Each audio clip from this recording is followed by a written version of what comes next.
Assalamualaikum warahmatullahi wabarakatuh. Apa khabar korang semua? Terima kasih kerana klik video kecil Eton je. Jangan lupa like, komen dan subscribe. Okay. Saya buat video, saya selalu bawa benda ni. Okay. Siapa yang sudah tengok cerita keluarga itu episod 29 di mana akhirnya si Iman tak guna tu kantoi dengan isteri dia sendiri ya. Wow, dia buka pintu, dia nampak laki dia tak guna tu buat hal dengan dia. Ramai yang puas hati. Ramai yang puas hati tengok si Iman tu kena tunjuk lah, tumbuk lah, kena sepak lah, kena apalah, semua ramai. Puas hati sangat. Tetapi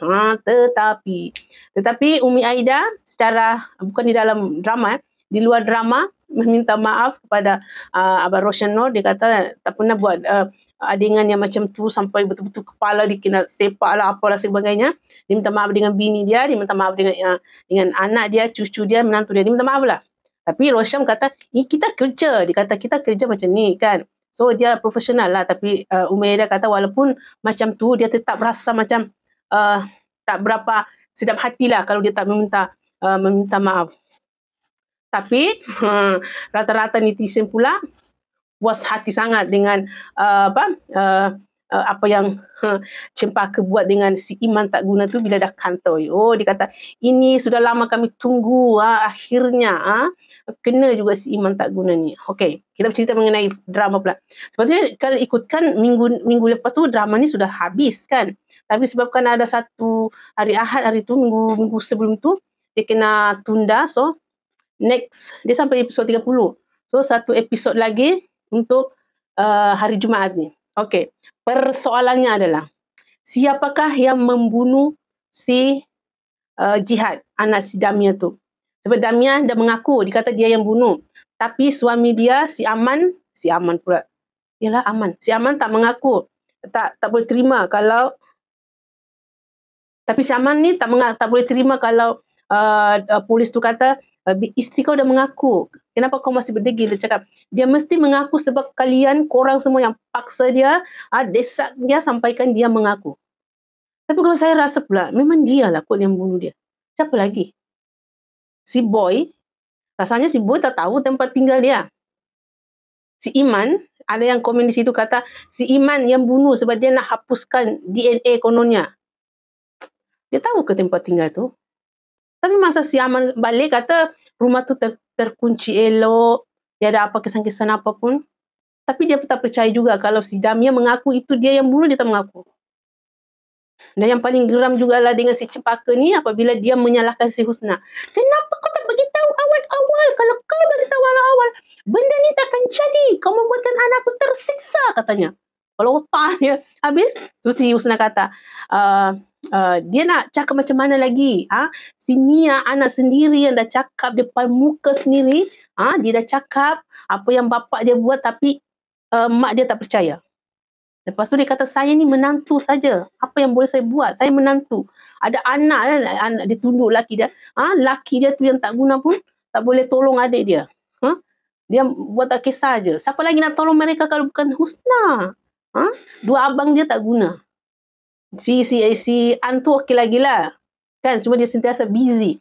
Tapi si ada anak lelaki dia tu yang satu lagi tu, ya Allah, langsung tak mau ambil tahu pasal adik dia, weh. Sebetulnya si Husna pun serba salah. Dia nak buat apa ni sebenarnya? Abang dia pun indah tak indah. Mak dia begitu percaya dengan si suami yang tak guna tu. Padahal dalam muka. Kesian Dini tau. Dulu saya ingatkan dia akan kantoi kalau si Dini mengandung. Rupanya si Dini dalam cerita ni baru 12 tahun. 12 tahun boleh mengandung dah ke?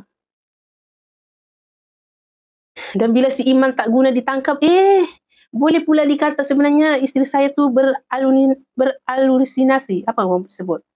Dia tu sebenarnya tak suka kalau saya dekat-dekat dengan anak perempuan saya. Lah, ingat tak guna punya Iman.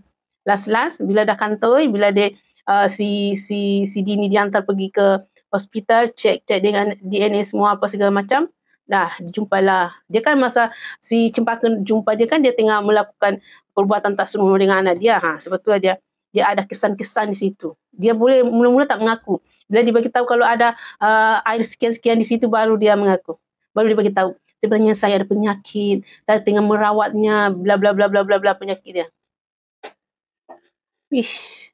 Lepas tu polis tu kata, kalau kau ada penyakit sekalipun dalam rawatan sekalipun, tak semestinya kau membuat benda tu dengan anak kau sendiri. Oh, macam itu. Lepas tu dia kata, dia bagi tahu doktor lah. Si Iman bagi tahu doktor tu, dia kata dia sukar untuk mengawal perasaan dia lah konon sebab apa?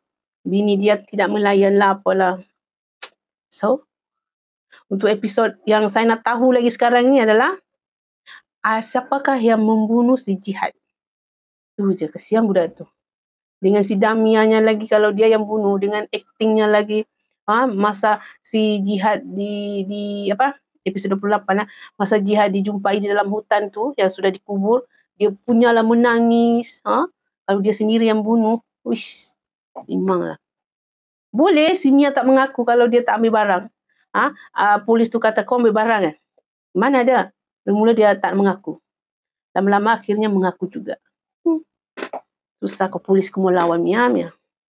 Polis mestilah tahu orang ni ambil benda tak terlarang ataupun tak. Sebab wajah si Mia pun dah nampak masa dia tak ambil benda tu, lain dia dah ambil lah. Dia kan? So, untuk episod si Iman tukang toy sudah settle. Dia lelaki lahana tu sudah ditangkap. Sekarang yang saya nak tunggu tu siapa yang membunuh si Jihad. Untuk episod ke-30, episod last, hari Jumaat nanti. Kalau tak silap hari Jumaat. Adakah yang membunuhnya tu betul-betul si Mia sebab dia sudah mengaku, ataupun sebenarnya adakah dia mengaku sebab dia dah tak tahan kena siasat dengan polis, ataupun macam mana? Kan? Okay, so sama-sama kita saksi. Hari ni hari Selasa. Rabu, Kamis, Jumaat. 3 hari lagi. Okay, so jangan lupa guys, like, comment, dan subscribe channel Kecil Tonce. Bye-bye.